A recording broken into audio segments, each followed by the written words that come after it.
selamat pagi. Seperti biasa, sebelum melakukan aktivitas kita hari ini, kita akan mendengarkan renungan pagi dari Ibu Sitanggang. Sebelum mendengarkan renungan pagi kita pada pagi hari ini, kita sama-sama berdoa. Bapa yang baik, yang bertahta dalam kerajaan surga, kami mengucap syukur Tuhan, berberkat yang boleh kami rasakan sepanjang malam istirahat kami.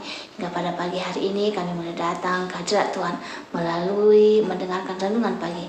Biarlah firman yang kami dengarkan boleh membawa hidup kami lebih dekat kepadamu. Berkati kami sepanjang hari ini. Dalam nama Yesus kami berdoa. Amin.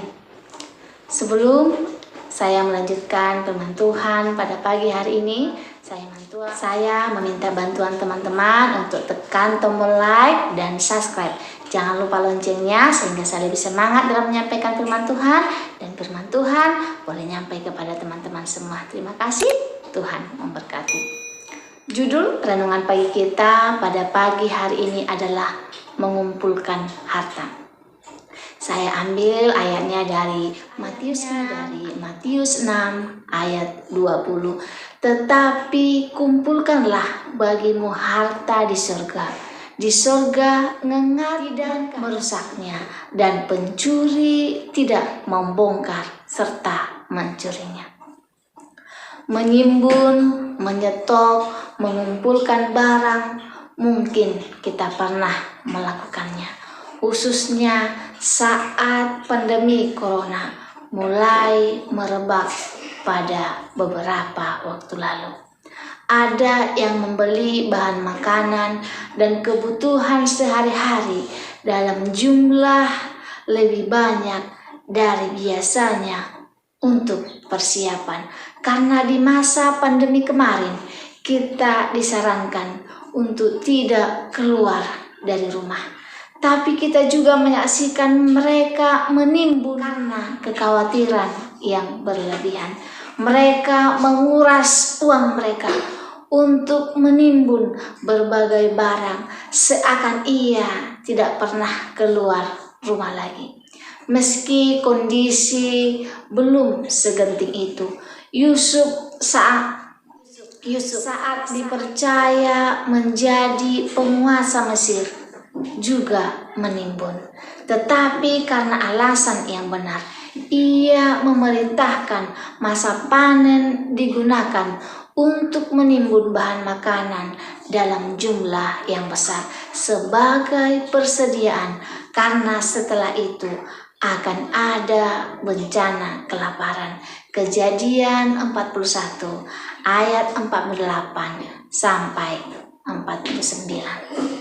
Ketika di padang gurun, Allah juga memelihara bangsa Israel dengan menurunkan manna sebagai bahan makanan sehari-hari.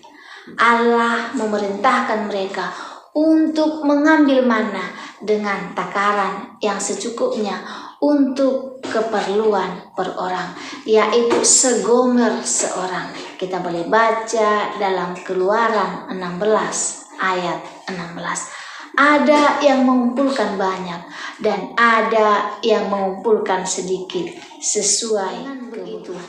Orang yang mengumpulkan banyak tidak kelebihan, dan orang yang mengumpulkan sedikit tidak kekurangan. Keluaran 17 ayat 18. Tetapi tetap saja ada yang tidak taat dan mengumpulkan berlebihan dan menimbunnya sampai besok pagi. Akibatnya manna itu menjadi berulat dan busuk. Keluaran 19 ayat 20. Musa pun memarahi orang-orang yang tidak percaya pada pemberian Tuhan. Ya, segala sesuatu di dunia ini ada masa kadaluarsanya. Makanan menjadi busuk kalau disimpan terlalu lama. Barang-barang dapat berkarat, rusak, atau ketinggalan zaman. Bahkan nilai uang pun mengalami penurunan. Oleh sebab itu, Yesus mengingatkan kita agar kita menyimpan harta kita di kerajaan surga, di mana tidak ada yang pernah busuk.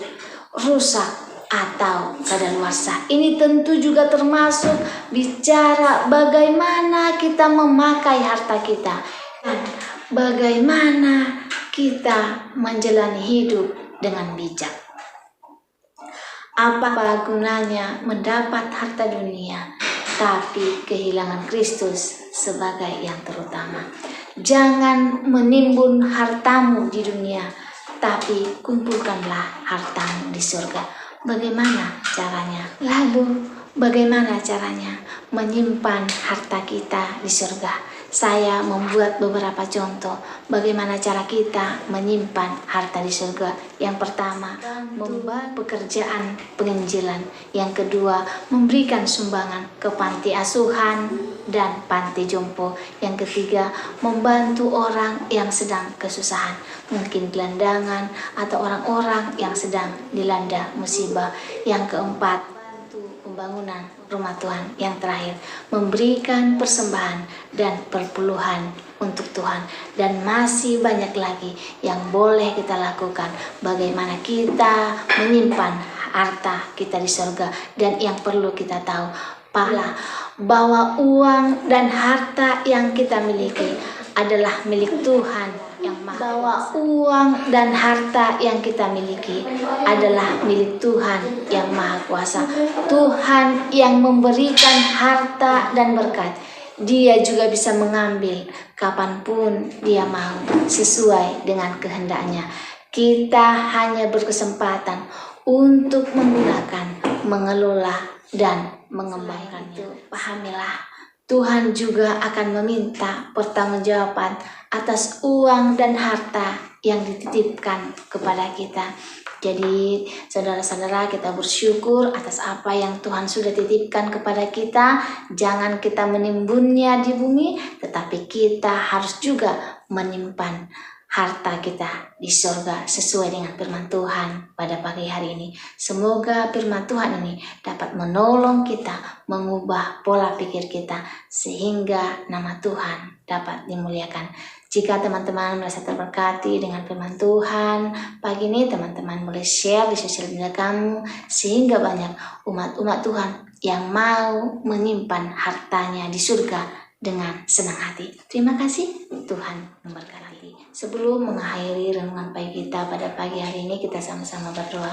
Bapa yang baik, yang bertahta di surga, kami ucap syukur Tuhan, kami sudah mendengarkan firman-Mu tentang bagaimana cara kami menyimpan harta kami di surga. Tuhan, kami manusia yang lemah, penuh dengan dosa, bantu kami Tuhan untuk mengingatkan apapun berkat yang sudah kami terima, boleh kami berbagi kepada orang yang membutuhkan.